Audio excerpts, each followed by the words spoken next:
episode of Filipinas Recipes. In this episode, we will cook Kare Kare. So Kare Kare is a Philippine stew which is traditionally served during fiestas, but you can also serve it at lunch or dinner. It is complemented by a thick, savory peanut sauce and consists of animal parts like pig's feet, oxtail, tripe, or beef meat stew, and vegetables. There are various kinds of Kare Kare that uses seafood and just the vegetables. But in this episode, we will go with traditional by using beef and tripe. So the first step to make your Kare Kare is to tender your meat by boiling it for 1 to 3 hours. So I have here 1/4 kilogram of beef and 1/4 kilogram of tripe. Tripe is what we call tuwalya because they look like small pieces of towels. So I simmered this and boiled this for 2 hours, and now it is soft and tender.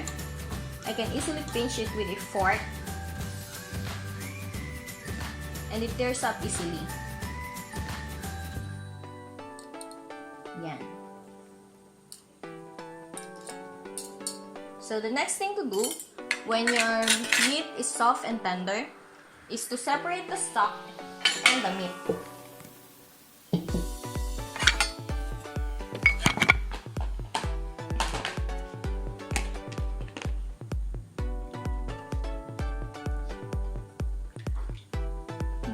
Boil your meat in 5 cups of water and occasionally check it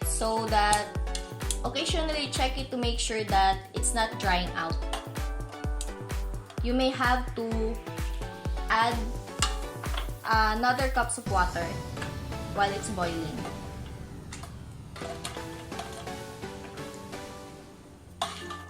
And then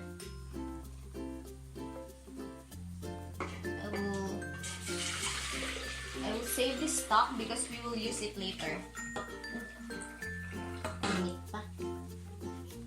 Heat it up on medium heat, and then put about 3 tablespoons of oil in the pot.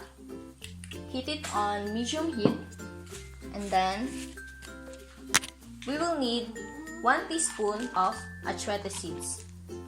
This will give the orange color in our dish. Now that the color is blending in the oil, we can now remove the seeds.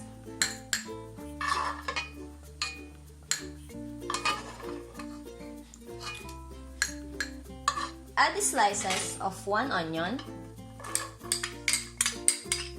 and cook it until it is softened.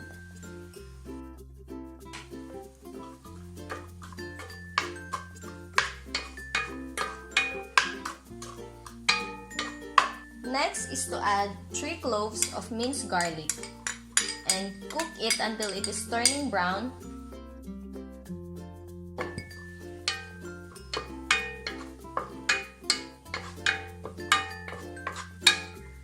Next is to add the beef and tripe stock.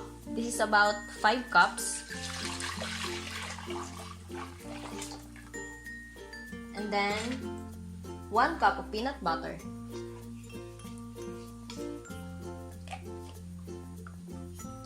Get it all in there.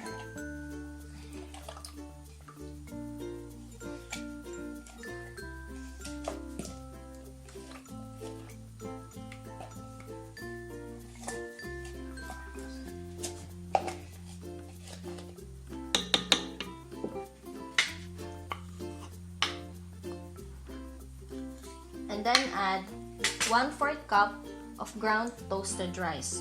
If you cannot find a ground toasted rice in the market, you can make your own. What you need is just 1/4 of glutinous rice, and then roast it in a pan until it is brown.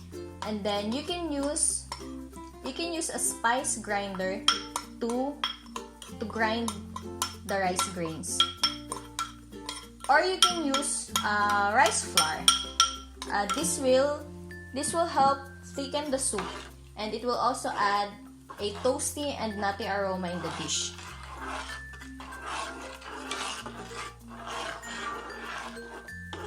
And we will simmer this until it thickens for about 1 minute. Now that the soup is thickening, it is now time to add the beef and tripe. And then a dash of salt and pepper. Make sure not to add too much because this dish should not be salty and it's quite plain in its taste.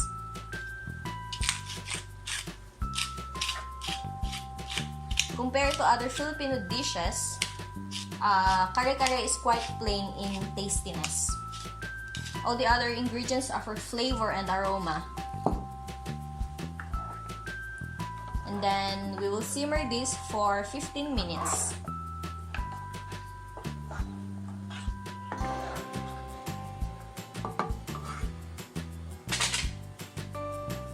Now that all is good, we will now add the vegetables.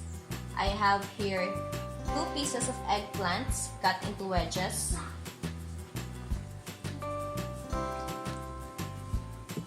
Mix it so that the vegetable will get heated through.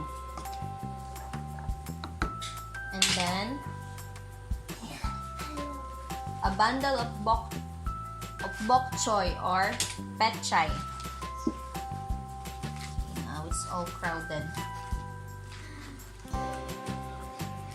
And then we will also add a bundle of string beans cut into 3 inches length.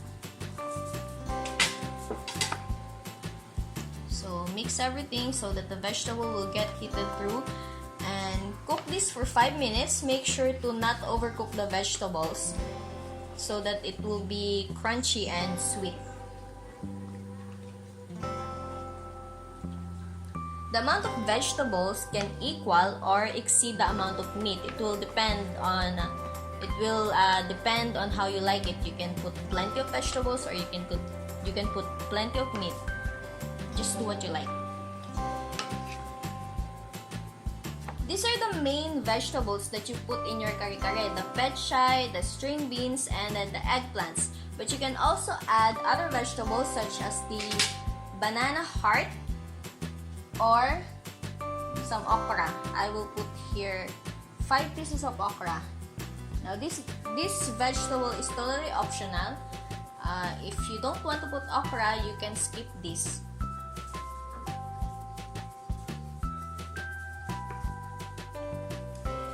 So simmer this for 5 minutes, just enough to heat up the vegetables and keep them crunchy and sweet.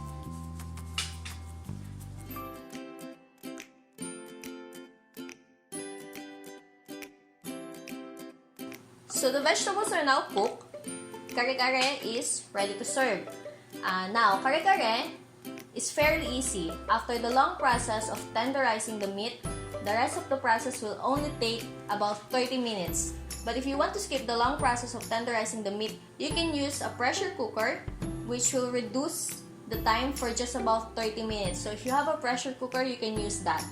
So since Kare Kare is fairly bland in tasteness, it is served with a shrimp paste or bagoong. If you want to cook your own shrimp paste, you can get the link in the description box below. We have an article about it. But if you don't want to cook, you can easily get a bagoong shrimp paste in the market. There are plenty of good quality shrimp paste in the market. And so make sure that you will buy a good one because the shrimp paste will be the one to give saltiness and sweetness in the Kare Kare. So that's it.